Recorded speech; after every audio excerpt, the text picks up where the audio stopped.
He does need a haircut at the moment, so apologies. Here's my little baby. He probably will just sit here all day. How do you like this brush? Do you want a bit of contour? Do you want a bit of colour? Hi guys, and welcome back. Today we are talking about brushes. There will be probably a little visit by Ralph because there's been a lot of people who have been like, where's Ralph? And I'm thinking, that's fair enough. My sister was one of these people who says the best thing about my videos is Ralph. Bit harsh, but we'll carry on. So if you did hear him then, that was him. So today I'm going to be just talking to you about brushes, and my top brushes, which I'm sure you've already seen if you've been following me on my videos, is Real Techniques. But Real Techniques, I just think you cannot go wrong. So I'll go through them quickly and then you can just decide whether you might like to purchase them or not. Again, totally up to you, but I'm just giving you some advice on how to get some cheap, cost-effective brushes instead of going out to Chanel or YSL. Their brushes actually aren't probably as good as what we have here. Let's start off. Can I say I am cozy in this? So if anyone's like, you know, I know I do makeup channels and I know I do makeup tutorials, but I also like to be extremely cozy with my Notting Hill jumper and my butterbeer drink, which is from Florida. I love it. It's got my hot juice in it because it's so cold outside. So we'll start off with the base, how we apply foundation and other maybe powders to our face and with what brushes. So the two brushes I use, we've got one flat foundation brush and then we have one which is their angled foundation brush. So there's the angled and then there's the flat. So here again, sometimes people use this more as like a concealer. You can apply your concealer better probably with this because it's smaller. This is great for getting into the corners. You can get into the corner of your eye very well, and you know, you don't need to be like, whereas this, it's kind of, you are doing that, but the way that the brushes go, it doesn't go in the angle of the brush, whereas these brushes, that's the way that they're meant to be going. And then, as I said, depending on what look you'd like, if you'd like more of a fuller, full coverage foundation look, then apply with this and kind of blend it away, and you might not need to use a buffer. But for a more natural finish, I would use their buffer brush. So you just buff away the foundation and it's just such a nice, and yeah, I don't know why I smell everything, but I do. These are great foundation brushes. I bought my sister one of these and she absolutely loves it. Just apply it onto the back of your hand, get a little bit of product, and I take it. The only downer is that sometimes these can actually soak up the product quite a lot. So if that's why sometimes I apply with this to actually get the product on and then buff it away. I would definitely recommend these. To go next, after your foundation, you might apply powder depending on how oily your skin is. And if you apply powder, you might want to use their powder brush. Makes sense. As I said, for the price of these and the quality, it is just incredible. So also we would do the foundation, we'd probably put concealer, as you can see on my video if you want to go and see it. To apply the concealer, as I said, you could use this. I do use the concealer wand that comes with it normally, but then we need to set the concealer. So to set it, we use their setting brush. It goes underneath the eye perfectly. Absolutely fabulous. So to set your concealer, the setting brush is the one. Probably self-explanatory if you just looked at the label, but hey-ho! So for contouring, I use a number of their brushes.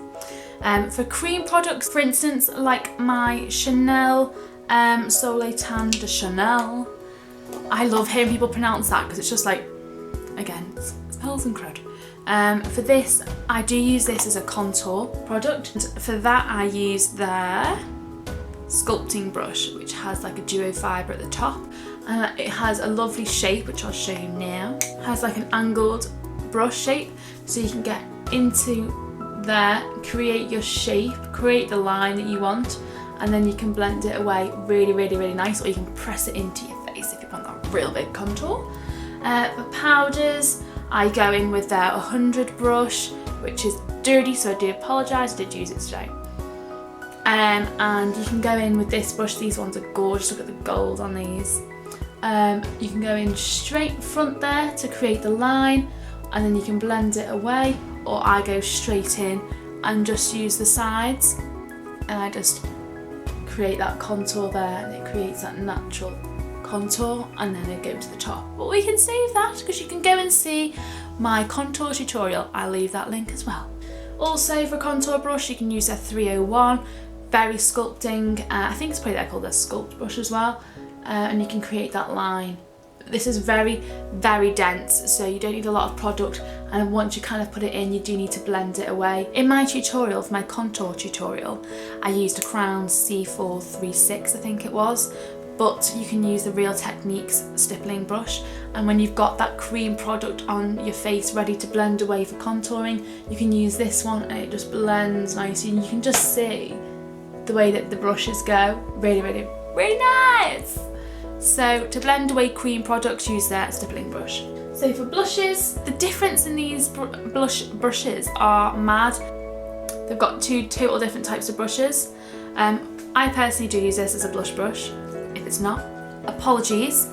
But this is their blush brush, and this is great. It just has very, very light touch, and you can just get the very small amount of product that you want on. This more dense brush, the 300, more precise, I'd say. I feel like I'm doing a bit of a makeover now. Yeah, it's a more precise blush brush. Both, again, really good brushes. And finally, for highlights, I've got a couple of options that you could choose. Whether, again, this is what they're meant to be for, I do not know.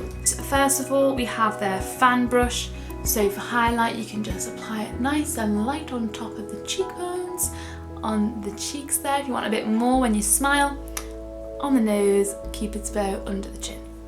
Under the chin? Well, that's right there. Under the lip. Second one you could use is their 200 brush. I find it's nice just to apply a bit onto there. I think there's product on there, I think. You can just apply a small bit onto there and then blend it around your cheek again. Can I just say, guys, this still is my, not still as in I have washed my face from the other day, but this is my Sleek highlighter, which you can tell is just incredible. But for a cheap option, Sleek, you need to bring out a whole set of highlighters. I will be all over that. And finally, what I use, just because again I'm lazy and it's on the table most of the time, I use their setting brush. I do have two of these now, so I just use one for setting my concealer and then one for the highlighter. Just feel like it gets a good amount of product on and it spreads nicely. Loads of positives about that. And I think that is about it. I will leave the link for the video for the eye brushes down in my description. Go and have a look if you also like to do eyes and for another cheap option for brushes. So thanks for watching, hope you enjoy, and I'll see you soon. Bye. Oh, you say bye to everybody. Bye bye. Bye bye. You can't even see his eyes. Bye bye. Bye guys. Blah, blah, blah.